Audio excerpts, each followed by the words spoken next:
Hello, everyone. Today we are going to delve into a shocking and chilling case about a young girl who went missing on a summer afternoon. The little girl went out to ride her bike, but when her mother went out to check on her, she had completely disappeared. This disappearance lasted for 2 years until an unexpected event occurred, bringing the case to an ending no one could have anticipated. This is the story of Kayan Polton, a girl who went missing at the age of 4, and the investigation that uncovered the horrifying truth behind her disappearance.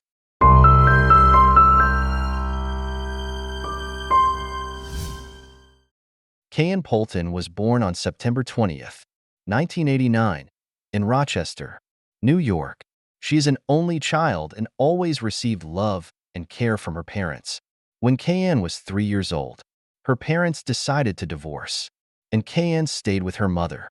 However, her father maintained a good relationship with his ex-wife and always visited Kayan regularly. Kayan's mother, Judy, lived in a quiet apartment in a suburban area of Rochester. Although her relationship with her ex-husband was fairly good, Judy faced financial difficulties and worked part-time to save money for a trip to Disney World with her daughter the following summer. Everything seemed peaceful until the evening of May 23rd, 1994, when an event changed the course of the entire family's life. Around 6:45 p.m., Kayan asked her mother for permission to go outside and ride her bike. The weather was nice, and there were many other children playing outside. Judy looked through the window and saw her daughter having fun with her friends, so she agreed and reminded Kayan to stay in the yard. Judy continued with her work, organizing magazines into bags to prepare for delivery. After finishing her work, Judy planned to call Kayan inside and take her to McDonald's for a meal. But when she went outside, she was horrified to find that her daughter was nowhere to be seen. Kayan had disappeared without a trace. Judy called her daughter's name but got no response. Fear overtook her as she searched the yard and asked neighbors if they had seen Kayan. But no one had. The little girl had not been gone long, and there was no sign that she had left the yard. In particular, the sound of Kayan's bike bell, which she often used, was not heard. Judy knew that her daughter could not have gone far because Kayan's bike was small, and she was only allowed to play in the yard.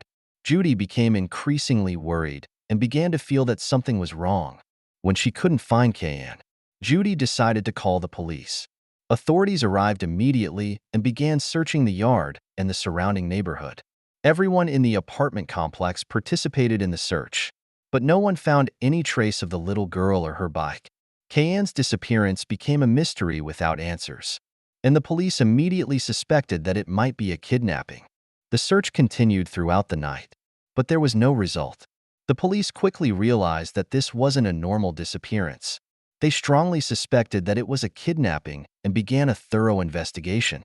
With the apartment complex housing over 300 units and a close-knit community, the police believed that if this were a kidnapping, the abductor was likely someone from the area, as an outsider would have difficulty entering without being noticed. Investigators began searching every apartment in the complex, using spare keys from management to access vacant units. However, despite a thorough search, they found neither Kayan nor her bike in any of the apartments. All leads led to dead ends, and panic began to engulf the entire community. Unable to find the little girl in the complex, the police began to wonder if someone in the area might have had an unhealthy relationship with Kayan's family. They began asking Kayan's mother, Judy, about people who might have a motive to harm her daughter. At this point, one name came up in the story: Mark Christie, a man who had recently moved into the complex with his wife and their 1.5-year-old son. Judy recalled that during brief encounters with Mark, he had said some things that made her feel uneasy. Once, Mark mentioned that Kayan was very beautiful and that she was the prettiest girl in the neighborhood. These words didn't seem strange, but Mark's tone made Judy feel concerned. He even said that he had been observing all the girls in the neighborhood, and Kayan was the prettiest. These strange comments made Judy feel uncomfortable, so she tried to avoid interactions with Mark. Although there was no concrete evidence, Mark's words and actions raised suspicions in Judy's mind. The police decided to investigate Mark to see if he was involved in Kayan's disappearance. Mark Christie, 22 years old, had recently moved to the complex with his wife and their young son.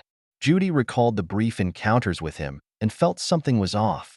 Once, when talking to Judy about Kay-Ann, Mark praised the little girl's beauty and said that she was the prettiest child in the neighborhood. However, his tone when saying these words made Judy feel uneasy. He even added that he had been paying attention to all the girls in the neighborhood and that Kay-Ann was the most beautiful. These words made Judy feel uneasy, but she didn't think much of it at the time. However, another question from Mark made her extremely concerned. He asked if Kay-Ann had told her mother if anyone had touched her. Judy found this very odd and quickly ended the conversation. She then decided not to let Kay-Ann play with Mark's son anymore, even in the playground, and always kept an eye on her daughter whenever they interacted. A few minutes after Judy went outside to search for Kay-Ann, she saw Mark in the yard, taking his son to play. She quickly asked him if he had seen Kay-Ann, and Mark replied that he hadn't. Judy noticed something strange, but at that moment, she didn't think much of it due to the overwhelming fear and anxiety she was feeling. She noticed that Mark's shoes didn't have any laces, which was unusual. However, she didn't have time to think about this detail because she just wanted to find Kay-Ann as soon as possible. The police immediately decided to place Mark under suspicion. They invited him for questioning and asked him to answer several questions regarding Kay-Ann's disappearance. Mark denied any involvement and even agreed to take a lie detector test. However, the test showed no abnormalities, and the police couldn't hold him. Meanwhile, Judy provided the police with an alibi for Mark, stating that she had seen him with his son in the playground at the time when Kay-Ann went missing. Due to insufficient evidence to continue suspecting Mark, the police resumed their investigation without any clear leads, gradually removing Mark from the list of primary suspects. Kay-Ann's disappearance stretched on for 2 years without any progress. Judy never gave up hope. Despite the search seeming increasingly futile, she continued distributing flyers and doing everything possible to keep the case in the public eye. She appeared on television programs and appealed for community assistance, attracting the attention of major media outlets. A reward fund of $100,000 was raised to encourage anyone with information about Kay-Ann to come forward. Despite her efforts, after 2 years, the case seemed forgotten until one unexpected day. On August 9, 1996, a surprising phone call came from a woman. She explained that she had had a severe argument with her husband, whom she was tired of due to his strange behavior, and wanted a divorce. In a moment of desperation and trying to salvage their marriage, the husband made a shocking confession. He was the one who killed Kay-Ann. When Mark Christie's wife shared the story with the police, they were stunned. However, under state law, information shared between spouses could not be used as evidence in court, posing a significant challenge. Nonetheless, the investigators refused to give up and continued digging into the case. They learned that Mark had moved out shortly after Kay-Ann's disappearance, further raising suspicions about his prior behavior. The investigation continued, and the police decided to look into Mark Christie's past. After Kay-Ann's disappearance, Mark and his family had abruptly moved away without explanation. This prompted investigators to scrutinize his actions further. Not long after, the police discovered that Mark had previously been accused of suspicious incidents. 2 other families in the neighborhood had reported that Mark exhibited inappropriate behavior towards their daughters, including standing naked in front of his home's window. Although no investigation had been conducted since it occurred within Mark's private residence, this further heightened suspicions about him. The investigators kept pursuing leads, but the case took a shocking turn when they found that Mark had moved to another city 50 miles away from Rochester. Detective Crow immediately traveled to Mark's new city and visited his home. However, when he arrived, Mark's mother responded that her son would not speak to the police unless a lawyer was present. This only deepened suspicions, and Detective Crow realized Mark was likely aware that his wife had reported him to the police. Detective Crow was undeterred. He decided to approach Mark again, and unexpectedly, Mark agreed to meet the detective, but only with a lawyer present. They arranged to meet at a nearby Italian restaurant, where Crow approached him calmly, avoiding any pressure. Crow didn't want Mark to feel threatened, but sought a light-hearted conversation.